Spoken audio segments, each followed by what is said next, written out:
প্ৰাইমেটাৰ এই মুহূৰ্তৰ এটা ব্ৰেকিং নিউজ আৰু সেই ব্ৰেকিং নিউজ অনুসৰি ঢিঙৰ সংঘটিত হৈছে জঘন্য ঘটনা নাবালিকাক ধৰ্ষণ কৰি পেলাই থৈ গ'ল পথৰ দাঁতিত তিনিটা পাখণ্ডই ধৰ্ষণ কৰি পেলাই থৈ গ'ল নাবালিকাক টিউচন কৰি ঘৰলৈ উভতাৰ পথতে এই পাশবিক ঘটনা মুমুখ অৱস্থাত ৰাইজে উদ্ধাৰ কৰিলে নাবালিকাগৰাকীক সংকটজনক অৱস্থাত নগাঁও অসামৰিক চিকিৎসালয়ত ভৰ্তি কৰা হৈছে ঘটনাস্থলীত ইতিমধ্যে উপস্থিত হৈছেগৈ নগাঁও আৰু ঢিং আৰক্ষী ঢিং আঞ্চলিক ছাত্ৰ সন্থাৰ ঢিং বজাৰ বন্ধ ঘোষণা কৰিছে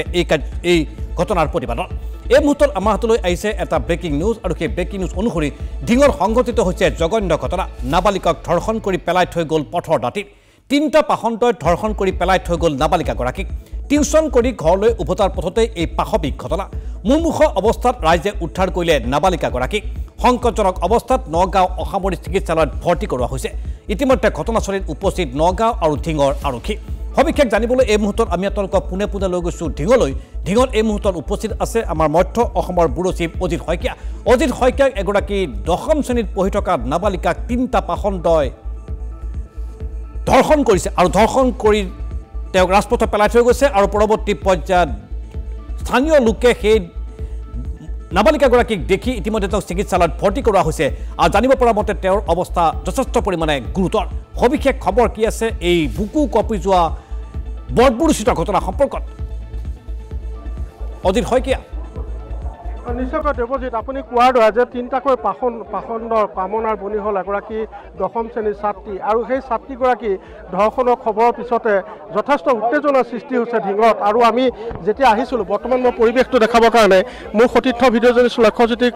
অনুৰোধ জনাইছোঁ যে যিখন শ্মশান বৰভেটিৰ আৰু এই শ্মশানৰ ওচৰতে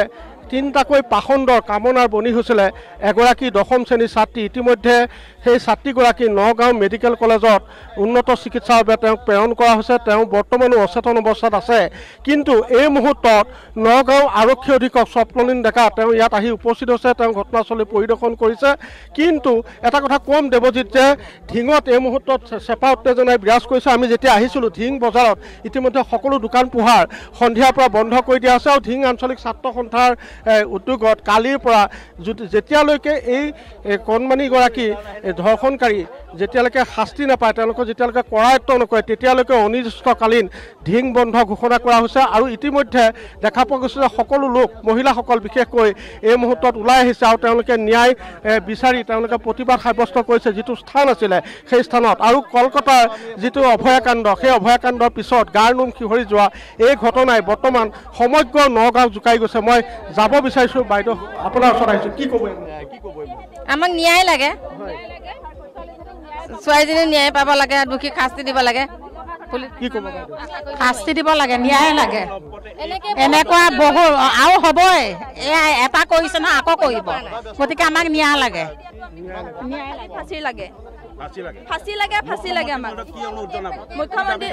মুখ্যমন্ত্ৰী ডাঙৰীয়ালৈ আমাৰ এটাই অনুৰোধ তেওঁ আমাক ন্যায় দিয়ক তেওঁ এনেকুৱা অপৰাধীবোৰক শাস্তি দিয়ক তেওঁলোকৰ শাস্তি এনেকুৱা দিয়ক যাতে তেওঁলোকে দ্বিতীয় দিন বেলেগ এজন ল'ৰা এনেকুৱা কাণ্ড কৰিবলৈ আৰু আগবাঢ়ি নাহে আৰু তেওঁলোকে ভয়তে থাকিবলগীয়া হয় আমি এইখিনিয়ে ক'ব বিচাৰোঁ আৰু মহিলাসকলে এই মুহূৰ্তত তেওঁলোকে কৈছে যে ন্যায় লাগে মই সামগ্ৰিক পৰিৱেশটো দেখুৱাবৰ কাৰণে ভিডিঅ' নিউজ লক্ষ্যজ্যোতিক অনুৰোধ জনাইছোঁ আৰু একাংশ মহিলা আছে তেওঁলোকৰো মই বক্তব্য ল'বলৈ চেষ্টা কৰিম সেইকাৰণে আমাক মানে ন্যায় লাগে এডোখৰ সুৰক্ষিত লাগে এইখিনি আমাৰ বিশেষকৈ আমি কেম্প এটা বিচাৰোঁ মানে নিজান জেগা ইয়াত আৰক্ষী কোনো পেট্ৰলিং নাথাকে নাথাকে ডিউটি মাৰে খালি সিহঁতে হেলমেটত পইচা লয় হেলমেট নাপালে সিহঁতে বাইকখনৰ চাবিটো ৰাখি পেলাই থৈ দিয়ে নগাঁও আৰক্ষী অধীক্ষক বৰ্তমান ইয়াত উপস্থিত হৈছেহি তেওঁ সমগ্ৰ ঘটনাৰ তদন্ত এই মুহূৰ্তত কৰিছে মই পৰিৱেশটো দেখাবৰ কাৰণে ভিডিঅ' নিউজ লক্ষ্যজ্যোতিক অনুৰোধ জনাম আৰু আমি যেতিয়া আহিছোঁ দেখা পাইছোঁ যে যথেষ্ট চেপা উত্তেজনাই বিৰাজ কৰিছে ঢিং নগৰক আৰু নগাঁও আৰক্ষী অধীক্ষক স্বপ্নলীন ডেকা তেওঁ নিজে আহি পেলাই উপস্থিত হৈছে সেই ঘটনাস্থলী তেওঁ পৰিদৰ্শন কৰিছে আৰু আমি তেওঁৰ লগত অকণমান কথা পাতিব বিচাৰিম দেৱজিৎ কি ক'ব কিবা সন্ধান ওলাইছেনে এই মুহূৰ্তত আমি চেষ্টা কৰি আছোঁ আৰু যিখিনি তথ্য আমি সংগ্ৰহ কৰিব লাগে পিঅ'ৰ পৰা আমি কৰি আছোঁ এইখিনি কিশোৰীগৰাকী বৰ্তমান অৱস্থা সুস্থ হোৱা বুলি জনাইছে হস্পিটেলৰ পৰা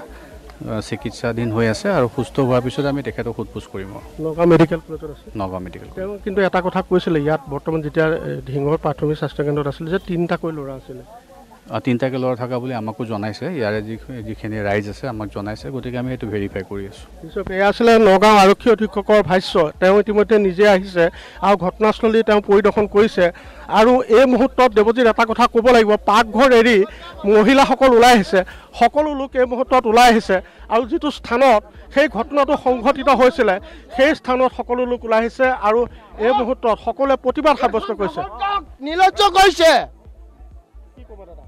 মই ভগতগাঁও ল'ৰা, এই মাত্ৰ মই আহি পেলাই পাইছোঁহে গুৱাহাটীৰ পৰা। এনেকুৱা আমাৰ ভগতগাঁৱত নাছিলে, এইখন সোণাৰীগাঁও ভগতগাঁও বুলি শব্দ।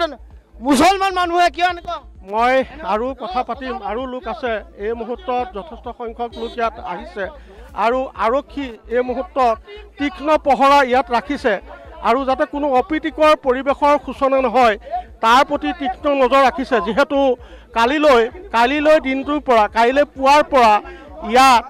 আঞ্চলিক ছাত্ৰ সন্থাৰ ইতিমধ্যে আহ্বান জনাইছে, তেওঁলোকে মাইক যোগে ঢিংবাসী ৰাইজক আহ্বান জনাইছে আৰু দোকান পোহাৰসমূহ ইতিমধ্যে এই ঘটনাটো সংঘটিত হোৱাৰ পিছৰ পৰাই সকলো দোকান পোহাৰ ইয়াত বন্ধ কৰি দিয়া হৈছে আৰু কালিলৈ দিনটোৰ পৰা যেতিয়ালৈকে সেই দোষী তিনিটাকৈ পাখণ্ডক যেতিয়ালৈকে কৰায়ত্ব কৰিব নোৱাৰে তেতিয়ালৈকে ইয়াৰ দোকান পোহৰ, ব্যৱসায়িক প্ৰতিষ্ঠান, সকলো বিদ্যালয়, চৰকাৰী শিক্ষানুষ্ঠান সকলো বন্ধ ৰখাৰ আহ্বান জনাইছে। আৰু ইতিমধ্যে আপুনি পৰিৱেশটো গম পাইছে দেৱজিৎ, যে যথেষ্ট সংখ্যক লোক এই মুহূৰ্তত ওলাই আহিছে আৰু সকলো লোকে এটা কথা, আমি মহিলাসকলৰ লগত ইতিমধ্যে কথা পাতিছিলোঁ আৰু এগৰাকী বাইদেউ আছে, মই আপোনাৰ ওচৰত আহিছোঁ। কি আপোনালোকে এই মুহূৰ্তত পাকঘৰ এৰি পেলাই ওলাই আহিছে, কি দাবী জনাব? কি দাবী জানে মানে আমাৰ দোষী শাস্তি পাব লাগে, উচিত শাস্তি পাব লাগে আৰু আমাৰ নাৰী সন্থাবিলাক হেৰি হ'ব লাগে, মানে সুৰক্ষিত হ'ব লাগে, সিমানেই কথা। আমাৰ মানে নাৰীসকল সুৰক্ষা হ'ব লাগে আৰু মানে যিকেইটা বদমাছ এইকেইটা ফাঁচি হ'ব লাগে। মুখ্যমন্ত্ৰী অসম চৰকাৰলৈ কি আহ্বান জনাব? আহ্বান জনাব এইটো, আমাৰ এই ছোৱালী মাইকী মানুহৰ একো ভৰসাই নাইকিয়া হৈছে। আমাৰ এইখিনিত যে বেছি হৈছে এনেকুৱা, কোনো বাহিৰতেও দেখি আছিলোঁ, আজি নিজৰ ঘৰতে হ'ল, নিজৰ ঘৰতে হৈছে। সৰু ছোৱালী, ইমান সৰু ছোৱালীটো বিয়া দিয়ে নিষেধ কৰিছে চৰকাৰৰ ফালৰ পৰা।